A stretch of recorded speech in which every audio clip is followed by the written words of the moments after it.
Comment faire qu'un monsieur qui a 80 ans puisse continuer à travailler, en tout cas il puisse réussir. Je viens d'en démontrer le contraire. J'ai à peu près 150 brevets. Je pris mes premiers brevets en 1949, quand j'avais 24 ans. Et par la suite, j'ai développé un certain nombre de technologies. Une technologie, c'est ce qui met ensemble un grand nombre de brevets et les moyens de les mettre en œuvre. Les brevets, c'est d'abord une nécessité de rédiger ce qu'on a fait dans des termes utilisables. Et en rédigeant, on améliore ce qu'on a fait. Incontestablement, le brevet est un exercice essentiel dans le travail d'un chercheur. Le brevet est plus indispensable que jamais à la protection des inventions et au progrès de la science. Les inventions récentes que j'ai développées, que j'ai mises au point, concernent le cancer.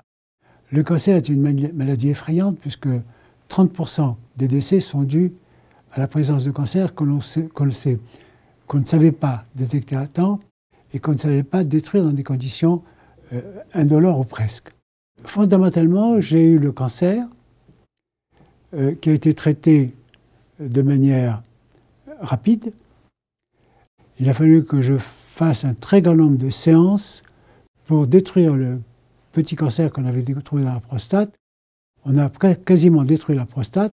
Je pouvais à peine m'asseoir tellement j'étais brûlé par la radiothérapie. Donc c'est cette expérience personnelle qui m'a conduit à chercher une autre voie. J'ai fait une étude, grâce à mon agent de brevet, sur les scanners existants. J'ai eu comme ça 1 millier de documents. Je n'ai pas lu les 1000 documents, mais l'avantage des brevets, c'est qu'ils ont un résumé qui permet de comprendre ce qu'il y a dedans. Et vous n'allez à l'intérieur du brevet que s'il y a quelque chose qui vous paraît pertinent.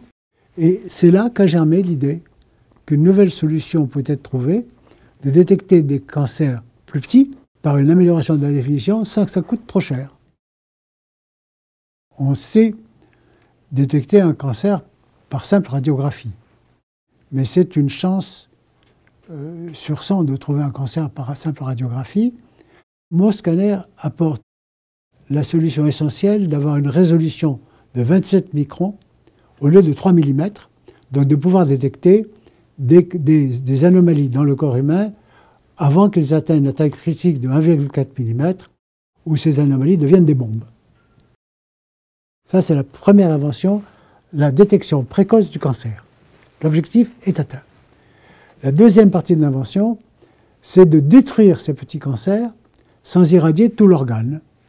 Et l'appareil a cet objectif de concentrer le tir, de concentrer le faisceau de rayons X sans qu'il y ait de radiation parasite, sans que les cellules qui sont à 1 cm du cancer ne soient détruites.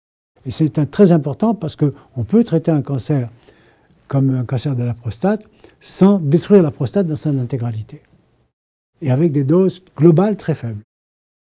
On pourra, avec cet appareil, détruire la quasi-totalité des cancers que l'on aura détectés correctement et à temps. L'innovation doit se faire dans le sens d'une amélioration du sort de l'humanité. Avec cet instrument, je vais participer à ce qui est essentiel à l'humanité, la survie. Mon objectif, c'est de sauver beaucoup de monde. Et c'est la raison pour laquelle je suis attaché à la réussite de cette invention.